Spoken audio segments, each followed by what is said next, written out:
Movie शुरू होती है 16 सेंचुरी इंडिया से, जहां हम तारा और माया को देख पाते हैं।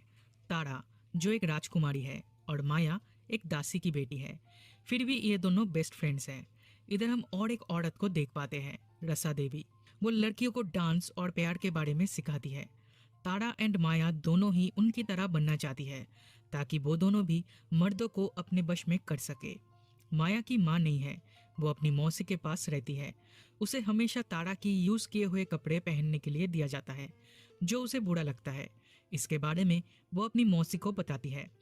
तब मौसी कहती है, तारा और उसके बड़े भाई बिकी को मैंने पाल पोस के बड़ा किया है, इसलिए वो लोग तुम्हें उनके साथ खेलने के लिए अलाउ करते हैं।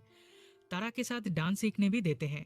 इसका मतलब ये नहीं कि तुम एक राजकुमारी हो, भूलो मत, तुम एक दासी की बेटी हो। इस टाइम तारा का बड़ा भाई बिकी उधर आता है और माया को परेशान करता है। वो डिजेबल है, उसका एक हाथ काम नहीं करता। वो माया को पसंद करता है और कहता है, एक दिन मैं तुमसे ही शादी करूंगा। पर माया उसे भाव नहीं देती।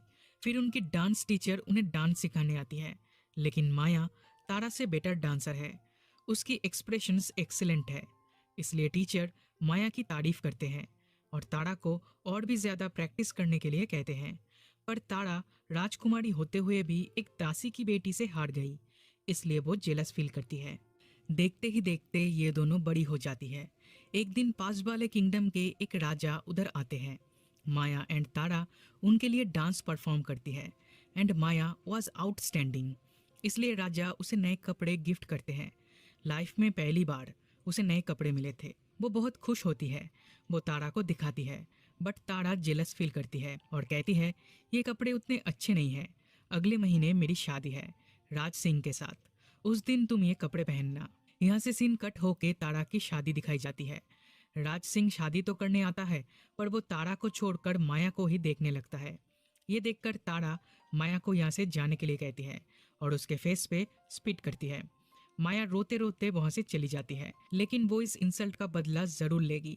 इसलिए इवनिंग में अच्छे से तैयार होकर राज सिंह के पास जाकर उसके साथ फ्लर्ट करती है। राज सिंह उसे देखकर खुद को रोक नहीं पाता और इन दोनों में सब कुछ हो जाता है। विकी दूर से ये सब देखकर रोने लगता है, क्योंकि वो माया को पसंद करता है। इसके बाद राज सिंह और तारा की शादी हो जाती है।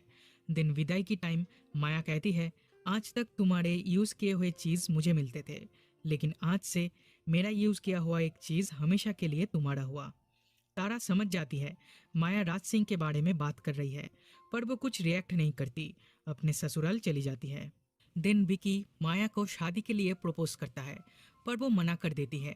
इसलिए वो अपनी माँ को माया और राज सिंह के बारे में सब कुछ बता देता है। वो तब गुस्सा होकर माया को इस किंगडम से निकाल देती है। माया की मौसी उसे यहाँ से कहीं दूर चले जाने के लिए कहती है। वो ट्रैवल करते करते राज सिंह के किंगडम में पहुंच जाती है, लेकिन वो राज सिंह या फिर तारा किसी के पास नहीं जाती। उधर वो जय कुमार नाम के एक आर्टिस्ट से मिलती है। जय पत्थर की मूर्ति बनाता है। बहुत दिनों से वो एक मूर्ति बनाने की कोशिश कर रहा है, द स्टैचू ऑफ पद्मिनी, लेकिन उसे उसकी इंस्पिरेशन नहीं मिल रही थी। वो डिसाइड करता है माया को देखकर वो ये मूर्ति बनाएगा, क्योंकि जय जिस लड़की को इमेजिन करता है माया ठीक वैसी ही दिखती है।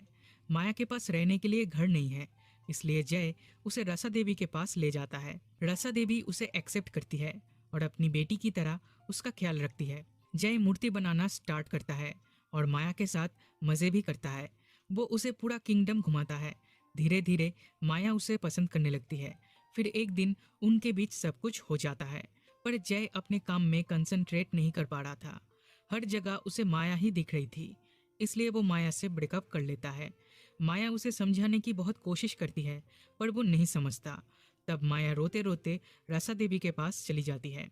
दिन उनसे ट्रेनिंग लेना स्टार्ट करती है। दूसरी तरफ जय उस मूर्ति को कंप्लीट कर लेता है। राज सिंह उसे देखकर पागल हो जाता है। उसे ये मूर्ति बहुत पसंद आती है। वो पूछता है, ये मूर्ति तुमने किसे देखकर बनाई है? जय कहता है, कुछ दिन पहले हमारे किंगडम में एक लड़की आई थी, उसे देखकर, लेकिन अब वो यहाँ पे नहीं है, वो कहीं चली गई है। पर राज सिंह इतनी आसानी से उसे छोड़ने वाला नहीं है, उसे ये लड़की चाहिए। इसलिए पूरे किंगडम में वो अनाउंस करवाता है कि जो इस लड़की का पता उसे देगा उसे इनाम मिलेगा। जय को अपनी गलती का एहसास होता है, तो वो माया से मिलने रसा देवी के घर पे जाता है, पर माया उस पर नाराज थी, इसलिए वो मिलने से मना कर देती है। राज सिंह उसे ढूंढ रहा है ये बात माया को भी पता चलती है, तो वो डिसाइड करती है कि वो खुद से ही राज सिंह के पास जाएगी। रसा देवी उसे अच्छे से तैयार करके राज सिंह के पास भेजती है। उधर ताड़ा उससे मिलने आती है। वो उसे रोकने की बहुत कोशिश करती है, पर माया उसकी बात नहीं सुनती। तब ताड़ा की सास उसे संभालती है और कहती है, ये सदियों से चलता आ रहा है। रसा देवी ने मेरे पति को अपने वश में किया था और अब तुम्हारा पति माया के वश में है। तुम्हें एडजस्ट करना होगा, इसके अलावा और कोई ऑप्शन नहीं है तुम्हारे पास। हम लोग रानी हैं, वंश को आगे बढ़ाना हमारा काम है और राजाओं को सुख देना इन औरतों का काम है।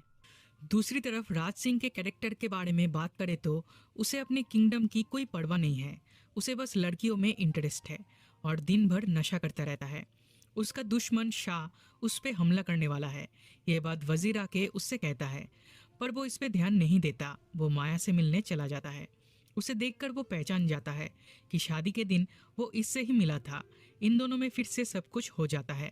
अगले दिन राज सिंह और जय के बीच एक फ्रेंडली रेसलिंग कंपटीशन होती है और इसमें जय जीत जाता है।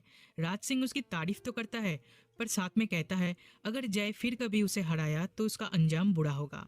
वो उसे माया से मिलाने ले जाता है और कहता है तुम्हें माया की और एक मूर्ति बनानी होगी।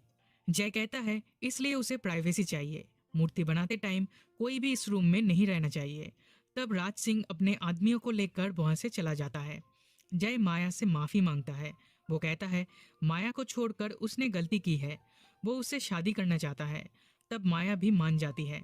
दूसरी तरफ राज सिंह बिकी को अपने घर पे बुलाता है। बातों बातों में उसके हाथ को लेकर उस पे हंसता है, उसका मजाक उड़ाता है। बिकी इस इंसल्ट का बदला लेने के लिए राज सिंह का दुश्मन शाह से कांटेक्ट करता है। वो उसे उसके किंगडम में हमला करने के लिए एनकरेज करता है। उधर जय मूर्ति बनाने के बहाने से माया से मिलता है और वो दोनों खूब मजे करते हैं। राज सिंह को इसके बारे में पता चल जाता है, तो वो जय को रेसलिंग करने इनवाइट करता है, लेकिन इस बार भी राज सिंह हार जाता है और इसलिए जय को वैली ऑफ स्टोन में कैद करके रखा जाता है। माया तारा से मदद मांगने जाती है। तारा कहती है वो राज सिंह को नहीं रोक सकती, पर माया जय से मिल सके इसका इंतजाम वो कर सकती है। माया राजी हो जाती है और अगले दिन डॉक्टर की मदद से वो जय से मिलने जाती है। वो कहती है हम दोनों यहाँ से कहीं दूर भाग जाएंगे, उधर जाके हम दोनों शादी कर लेंगे।